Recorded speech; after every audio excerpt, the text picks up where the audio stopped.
In this video, we're going to recap some of the recent Fallout 76 news to just drop, including a big information drop around the future of the game. During Quakecon, Bethesda actually shared a ton of new info as far as the direction, mod support, some delays that are likely coming to certain pieces of content, and quite a bit of additional details on several items we can already find on the roadmap. In addition, there's been a few other things going on, a continuation of bugs discovered around the recent patch, as well as a potential release date as far as the new Colossus event. In this video, I want to recap just about all of that. If you guys do enjoy the content, you can leave a like or get subscribed. You've been showing me a ton of support on the recent Fallout 76 content, and I do really enjoy all of that, so thank you guys for watching. But firstly, a few of the smaller stories to get out of the way. We just recently heard how the Wendigo Colossus event, that with a colossal problem, was delayed. This news came on patch day, right around when the event was actually supposed to go live itself. But the project lead did just tweet on Twitter how they're shooting for a launch the week of August 16th. So if you're watching this video at or around when it goes live, not this week, but one after. Considering Bethesda tends to release patches on Tuesdays, it seems like August 18th could be a likely contender for when exactly we get our hands on this one on the live servers. In my past video, I talked a lot about several bugs that popped up with the recent patch 21 that have kept users pretty frustrated or even with builders quitting the game. If you guys missed that video, I'll have it linked in the eye. It would just take way too long to recap all of them. Although, one thing that has been discovered since then is seemingly there are some issues with the recently released, roughly $12 junkyard power armor. First and foremost, I actually didn't commentate on this in my original coverage, but this power armor skin is notably cheaper than other alternatives we've seen in the past. It seems like the prices on these custom skins have been going down further and further. Last year we saw things like $18 for just some black paint jobs with a few decals on them, but now for a fully custom model swap it's only $12, so that's a pretty good move by Bethesda, though $12 is still a lot. But even further, it seems like in set circumstances with this particular power armor skin, users are finding that it just doesn't really protect against radiation damage, or there is something very clearly broken as far as this protecting against radiation damage in specific circumstances. This is actually not a new bug. This was also present with the Settler power armor as a part of the Wastelanders pack, and even further with the level 100 Hellfire power armor from the Nuclear Winter mode. I tried to recreate this myself in game and couldn't, although I only gave it a few tests, so it seems like perhaps it is more specific circumstances, perhaps which armor you're replacing with the skin, or even what the radiation source is. And one other one to pop up is actually a duplicate of the past Carlton Mine bug, wherein it seems like right now in the live version of the game, you can no longer enter the Spruce Knob boat rental, which is an unmarked location at Spruce Knob. Similar to a bug we just had with Carlton Mine, as you click on the door, it just grays out and never actually transitions you inside of that location. So the Carlton Mine bug, we saw Bethesda patch it in around 48 hours, so hopefully we see another quick response on this one. But either way, that definitely is a bit more concerning. This seems to be somewhat of a newer issue, or at least I haven't seen this type of issue come with past patches. But something accidentally making certain locations unenterable is actually kind of really bad and a big deal, because if you have something more vital, 48 hours to hotfix that is definitely a large window to have just an entire location be down. But either way, those were just a couple of the recent ones to pop up that I wanted to highlight. Something else that's pretty interesting to recently happen around the game. Right now we do have the limited time Fortifying Atlas event taking place in Fallout 76, where more or less you donate a variety of junk items to the Brotherhood of Steel, and as a community, if we hit a certain amount, we will unlock certain cosmetic rewards. We hit the milestone of 125 million steel donated, although the reward with the Brotherhood beret hasn't quite been added to the atomic shop yet. Likely this will come tomorrow as they return to work and Quakecon ends. But one concern that has popped up as we moved over to the concrete milestone is that we just might not hit it. Right now it's sitting at just 4.65 million concrete donated. Although this page is manually updated, so perhaps when they updated it on Saturday the 8th, it was still fairly early on in the day. But just in general, finding concrete in Fallout 76 is quite a bit more difficult than steel, and even the next reward with cork tends to just overall be a significantly less common junk item compared to steel. One of the big reasons being steel you can get from most weapons and armors that you'll just naturally find all over the place. And the required amount actually went up, as initially we only needed 125 million steel, but now we need 150 million concrete. So I think there is a genuine concern we may just not hit this one. But then looking at some of the Quakecon stuff, just before we get into the Q&A and the big info dump. There was a Quakecon segment I was a part of, a game show Family Feud style with community members as well as Bethesda employees. That was pretty fun. If you want to check it out, I'll have it linked in the description down below. But even further, something else to go live just around Quakecon is a documentary around the communities of Appalachia, focusing on some of the communities that have been created around Fallout 76. I was interviewed for this, but it's just a really interesting watch, as it does highlight several more niche or just some activities that players are doing that you may have never heard of, and it's very fascinating. Whether or not you're very interested or actively playing this game, or even not, it is pretty cool to see what people have done with it as a medium. As some of you saw, I just recently discussed how QuakeCon 2020 was bizarre. I'll have my full video linked in the eye or in the description if you want to check it out, but to summarize my thoughts, more or less, even though in past years Bethesda has announced quite big things at QuakeCon or made big reveals, and how even still in this year, there's still a lot for them to announce. They didn't really say much at QuakeCon 2020. It seemed like it was a big opportunity to say a lot, and they do still have a lot to say as far as new releases in 2020 goes, but they just decided not to. And one of the major examples of this was around Fallout 76, as we do have this fairly large roadmap where apparently all of this content is coming still in 2020, so just in the next 4 months or so. Yet we heard about basically nothing in that QuakeCon welcome and during some of those English Fallout 76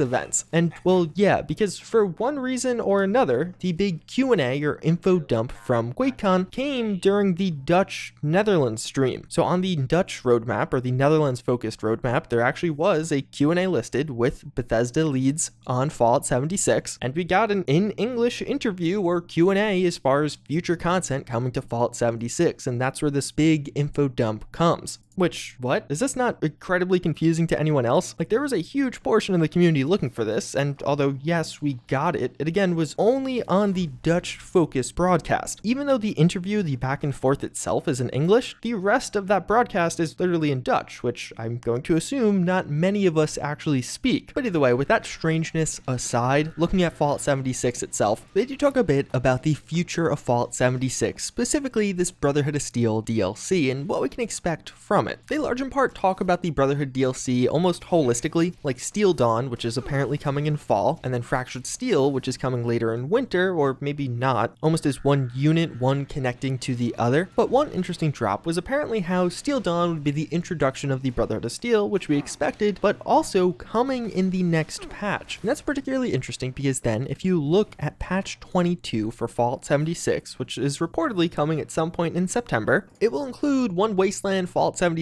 Season 2, Daily Ops, Legendary Perks, and Steel Dawn, which would make it one of the biggest patches ever for Fallout 76 outside of things like Wastelanders itself. Now, in all likelihood, something's getting pushed. Legendary perks might stay, considering we already saw them on the PTS in the past, and even Steel Dawn, maybe that was just kind of misspeaking from them. It's not actually in the next patch, but either way, that is something to potentially get excited for. Steel Dawn may be closer than we actually think, and in more ways than one, as we also know that the PTS is reportedly going live with patch 22 at some point in the next couple of weeks. In past Inside the Vault articles, Bethesda described how they plan to bring the PTS back a few weeks after the patch 21 went live, which just went live this past week. The public test server will probably reveal a lot of information about all of this, so before it's actually on live servers, we should know a lot or even be able to play most of it. So if you want to pay attention to this channel for the next week, might be a good time for some info dumps. That was really all they had to say around Steel Dawn. Then they kind of went on to talk about the Brotherhood overall, but it seems large in part the focus is on the larger Fractured Steel DLC. They mentioned how it's the group coming from the West Coast, so the original Brotherhood of Steel. Somewhat different than the other Brotherhood, the East Coastern Brotherhood we see in other Bethesda-based Fallouts. The big reason they're making this large trek across the US overall is to find out what happened, but also they have their own agenda and mission. This is interesting because what it likely means is there'll be some discussion or acknowledgement about the fall and failure of the Appalachian Brotherhood of Steel. In the Fallout 76 lore right now, the chief concern of the Appalachian Brotherhood of Steel was taking down the Scorched threat, and the West Coastern Brotherhood of Steel was aware of this, but communication failed before the Appalachian Brotherhood of Steel all died. So I feel like the West Coast Brotherhood of Steel probably figured it out at this point, but large in part, technically from a lore perspective, at least what we know right now is Brotherhood of Steel heard things weren't going super well in the war against the Scorched, then they stopped hearing anything at all. Now they're sending a party over to deal with the Scorched plague, but also apparently with their own agenda and mission. And you have to imagine this is at least somewhat related to Atlas Observatory, where the current in-game in-game event is taking place and seemingly where the Brotherhood of Steel will be setting up shop. The Atlas Observatory in the lore is actually a weather-controlled device, a interesting piece of technology that perhaps the Brotherhood of Steel has some interest in, or at least something else in Appalachia that has brought them here. So it seems like this new story isn't only going to be focused on finishing off the Scorched once and for all, it's going to have more to that, which is exciting. We also will hear about what happened during their trek across the US, walking from California to West Virginia, and why exactly they're here now. And I have to imagine that'll be the scope of Steel Dawn. We'll hear about the stories and tales of this first expeditionary force as they've been described. We know at one point this group walking across the US either lost communication or stopped communicating with the actual Brotherhood command. And Elder Maxon himself actually sends out several messages like, hey, what are you doing? They seem to voice some concerns, or like there might be some drama there about to unfold, but it definitely seems like a plot point that's going to get explored. Did they actually lose communication, or did they just stop responding? And if so, why? So perhaps once Steel Dawn drops, which could be in just a couple of weeks now with the release of the PTS, we'll probably have a pretty good idea as to what the main story element of Fractured Steel will be, what brought the Brotherhood of Steel to Appalachia. And they mentioned during this interview how there are certain cool story elements here that they don't want to give away. The Fractured Steel DLC overall is described as a very character-centric DLC, and there'll be some drama that plays out during this. I think on one hand, this could be between Paladin Romani, who is leading this first expeditionary force to Appalachia, and Elder Maxon, because again, we do have those messages back and forth that seem to indicate something is going on there. Their relationship isn't just totally okay.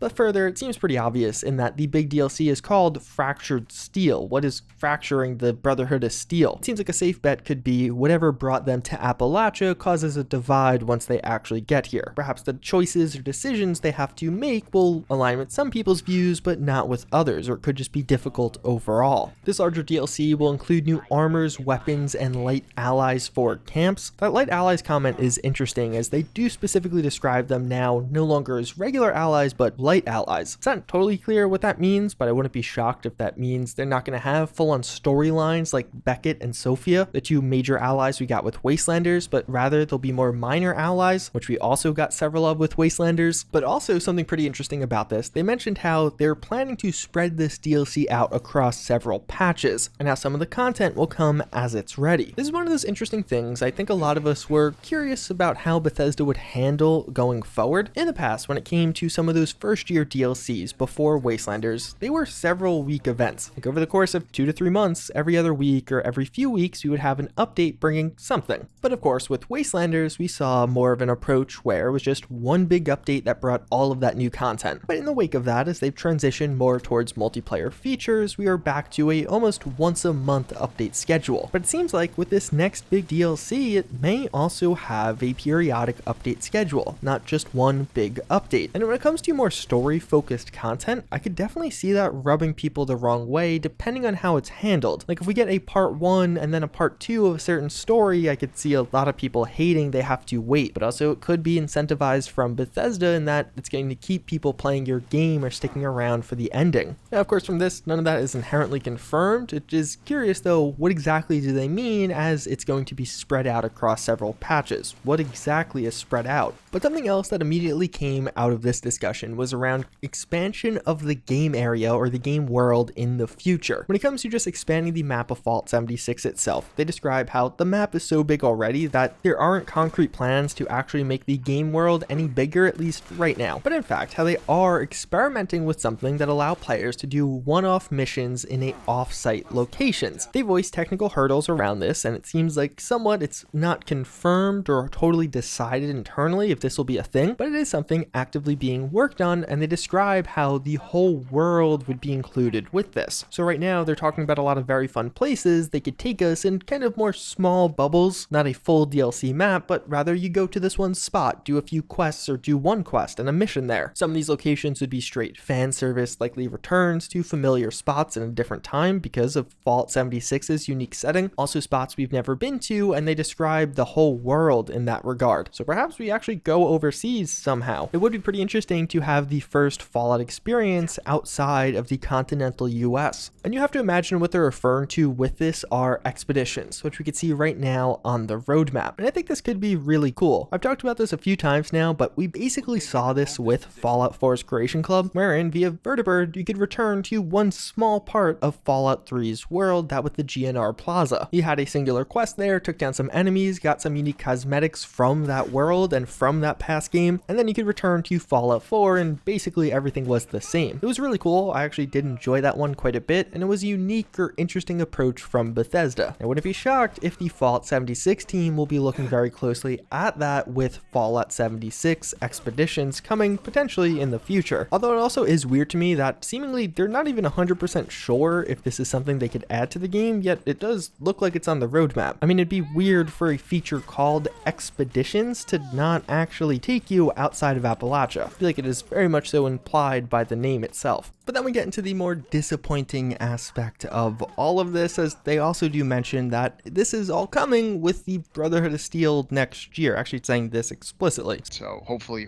that will start coming with Brotherhood of Steel next year. Yeah. Mm-hmm.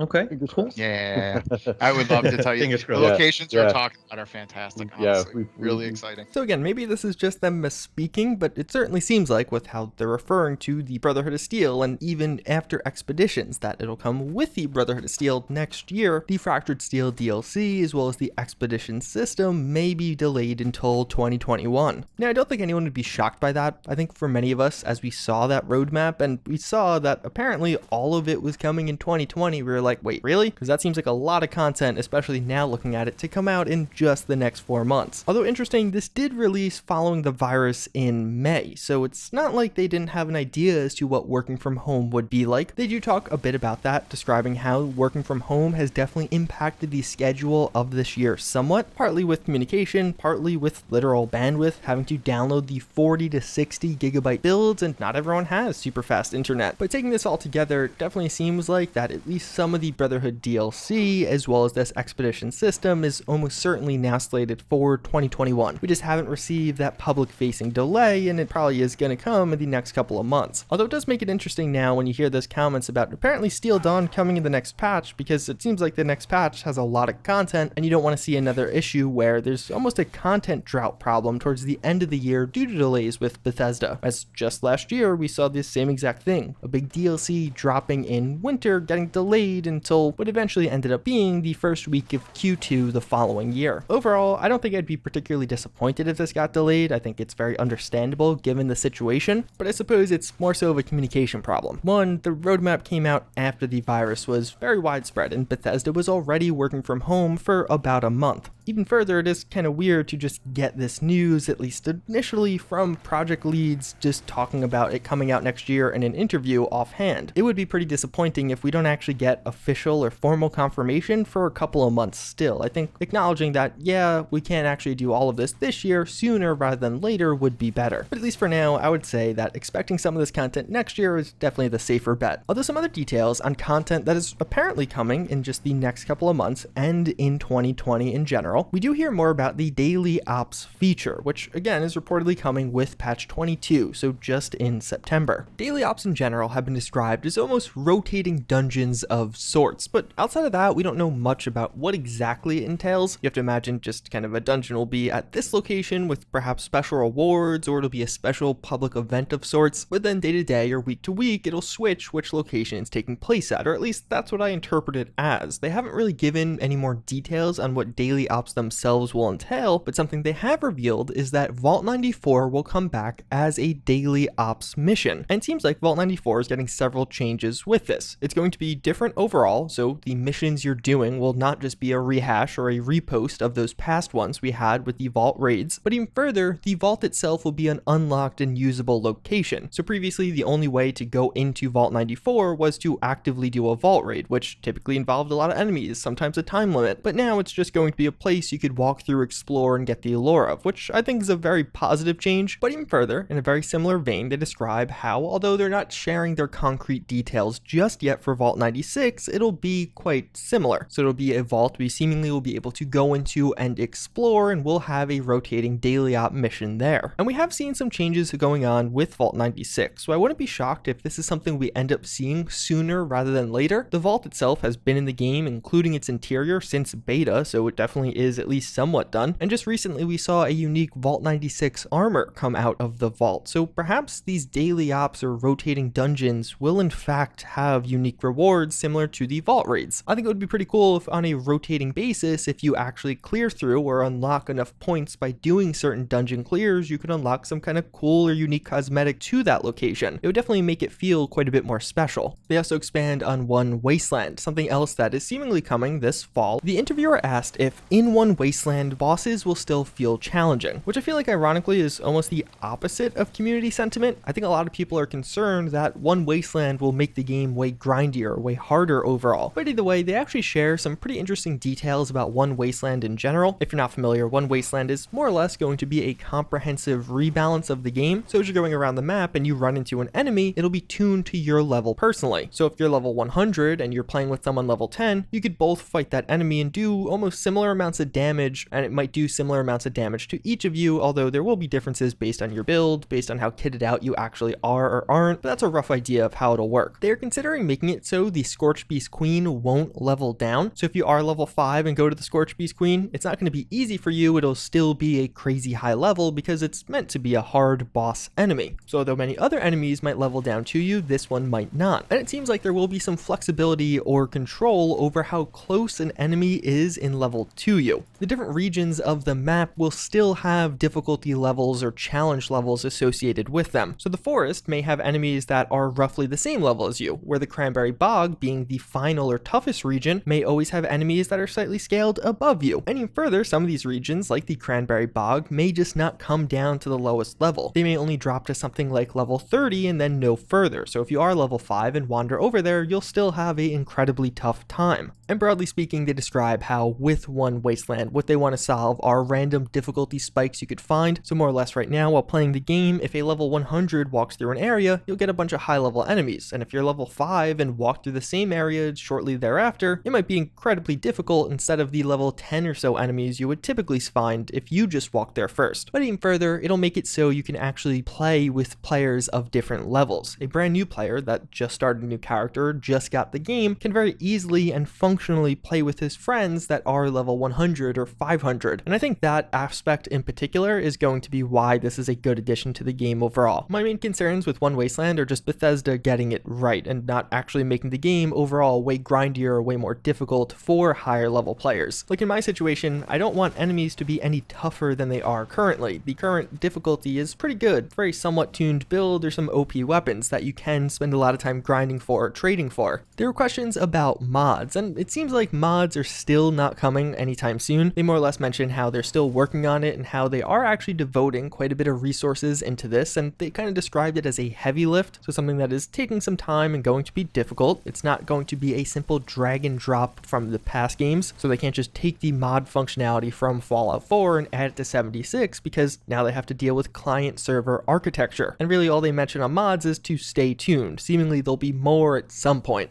Then they do go on to mention or talk quite a bit about camps and how camps will evolve in 2020 and beyond. A few fundamental features that they may be adding in the future are additional ways to display things. Mannequins are in the works and even a way to display power armor, although that might be a bit further out. But really the larger plan, change, or overhaul to camps to really improve things are fallout shelters. So these will be those underground shelters or interior based shelters that we saw from the roadmap. And more or less it's going to be a door you can place in your camp that will go to an instance in your camp, and in that instance you can build more. Even further, within that instance there will be less restrictions on how you can build, so more similar to Fallout 4 is one way they described it. They didn't really get too explicit as to what exactly is different, but they mentioned that in their internal testing people are creating far more interesting or creative things with these lighter restrictions. And also an interesting note, they describe how Bethesda Game Studios Dallas is actually working on this quite a bit. This was the studio to make Nuclear Winter, and up until this point I think it was not actually known they were still helping on 76. It seems like they are now working both on 76 and Starfield. And when it comes to camps in general, it seems like Bethesda are really targeting fallout shelters as the solution. It doesn't seem like there's going to be more budget or build limit to overland camps or things outside of the fallout shelter. Things there will largely remain the same, but reportedly there is a fairly substantial team working on camp issues and trying to add in more ways to customize or display things.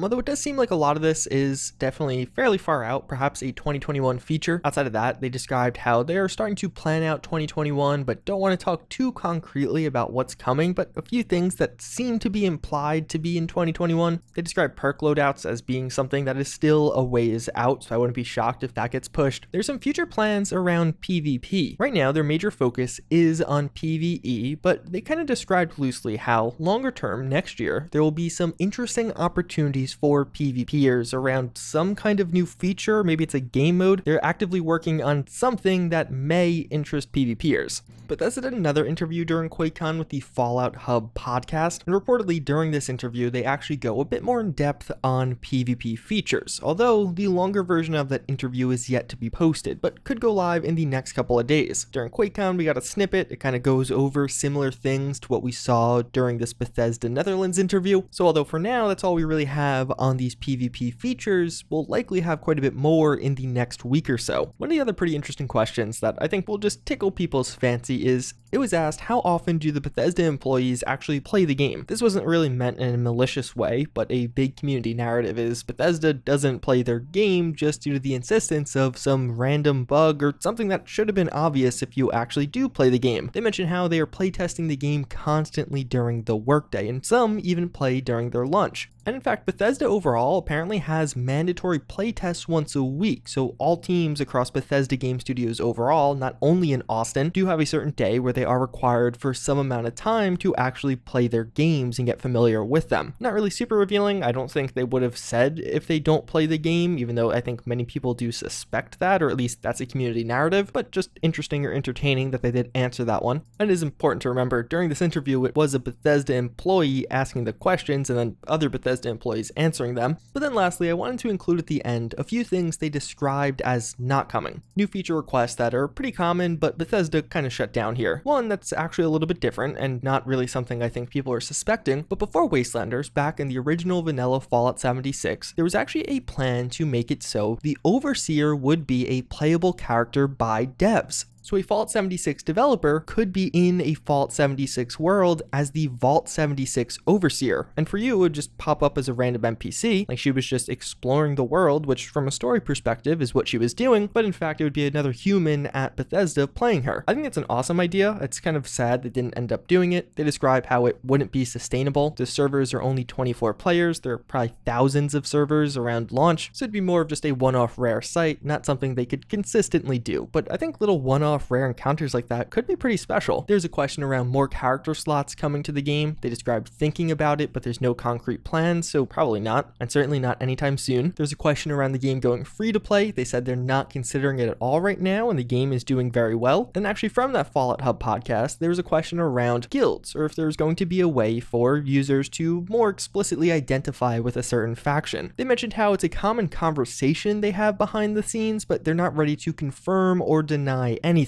More or less saying it's not off the table, but it doesn't seem like something that is in active development right now. But large in part, yeah, that's a good summary of just about everything we learned from this interview and even from this other interview also. It looks like we should be getting a bit more in the future as this Fallout Hub podcast interview does drop even further. Whenever the PTS goes live, that'll be a ton to cover, so I'm looking forward to that also. But until next time, I thank you all again for watching. I hope you enjoyed this video, and I hope to see you all next time. Later.